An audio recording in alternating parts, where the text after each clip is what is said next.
In this video, we will examine how we can survive a nuclear explosion. But before that, let's first look at the characteristics of a nuclear explosion. At the core of a nuclear explosion is the rapid release of immense and powerful energy due to nuclear fission or fusion, depending on the type of nuclear bomb used. In fission, heavy atomic nuclei split into smaller nuclei, releasing energy. While in fusion, light atomic nuclei combine to form a heavier nucleus, also releasing energy. This process results in a massive burst of energy, which we see as an exploding force, heat, and light. To learn more about nuclear explosions, watch our 3 videos on how nuclear bombs work.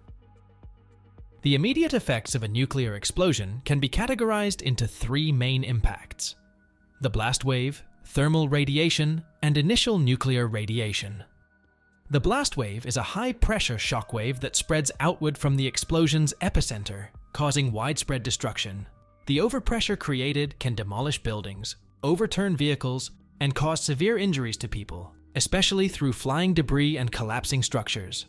Thermal radiation is the intense heat and light produced by the explosion. It can cause immediate fires over a wide area and result in severe burns to individuals without protection. 1 second you're laughing, and the next second you're burning. It happens that fast. The intensity of thermal radiation diminishes with distance from the explosion's epicenter, but can still cause significant damage and casualties. Within the first minute of the explosion, there's a release of nuclear radiation. This radiation, consisting of gamma rays, neutrons, and ionizing radiation particles, can cause radiation sickness in people exposed without adequate protection. One of the most severe aspects of a nuclear explosion is the radioactive fallout that follows. Fallout consists of radioactive particles that are sucked up into the mushroom cloud and eventually fall back down, causing contamination over a wide area from 15 to 30 kilometers. Now, the big question: can you survive if you are at ground zero or even close to it? Well, it's possible, but the chances are very slim. This happened to one of the survivors of the bombing in Hiroshima, 20-year-old Akiko Takakura, who was in a bank, the Bank of Japan Hiroshima branch. This bank was just 380 meters from the epicenter. This is very close. She was doing her morning routine, dusting the desks on the first floor when the little boy bomb was dropped by America. All she remembers is suddenly seeing a very bright flash. When she woke up, she was burnt and the surroundings were chaotic.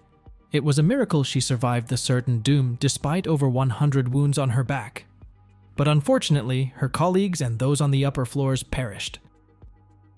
We see that the bank still stands amidst the ruins left by the nuclear explosion.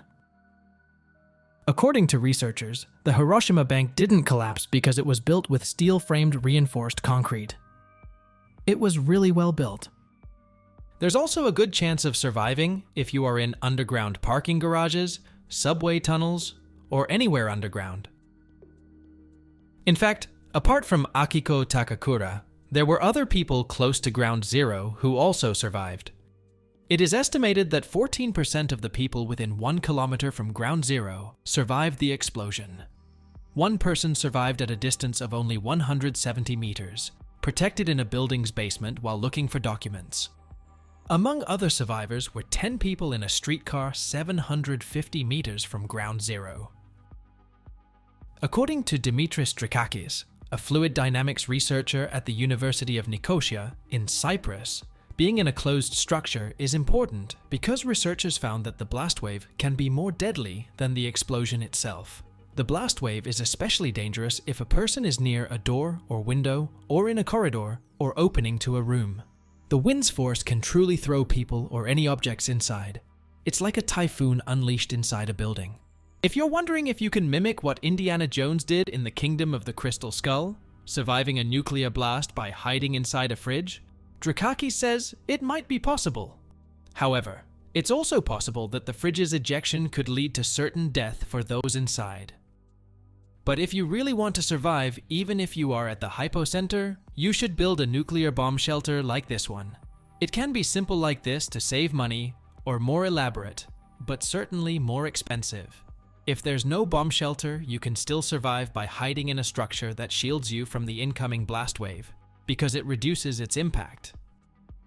But the problem is you only have about 10 seconds to hide after the initial detonation before the blast wave arrives. We can't be sure that we'll survive, but if we do survive the initial explosion, we're still not completely safe, so we need to remember the following.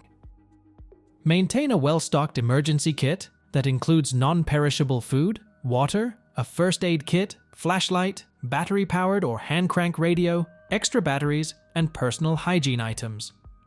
In addition, having potassium iodide tablets can help protect the thyroid gland from radioactive iodine, a common byproduct of nuclear fallout. Create a communication plan with family members to know how to connect and where to meet if separated, especially since communication lines like phones or the internet are likely to be disrupted. Now, if your government has the ability to detect and warn of an incoming nuclear warhead, remember the following. Get inside, stay tuned. Find a sturdy and well-protected shelter like a basement, underground parking, subway, or the innermost part of a building away from windows. If you survive the initial nuclear explosion and it's safe to leave the shelter, immediately perform decontamination. Remove and wrap contaminated clothing and shower with soap and water to reduce radiation effects. Avoid using conditioner, as radioactive material will stick to it.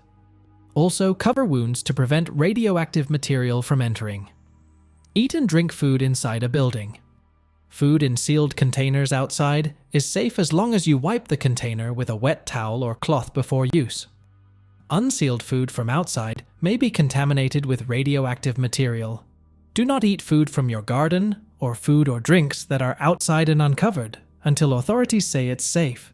Remember these strategies because you might survive the explosion, but if you don't know what to do afterward, you might still perish from illnesses that can be caused by radioactive materials.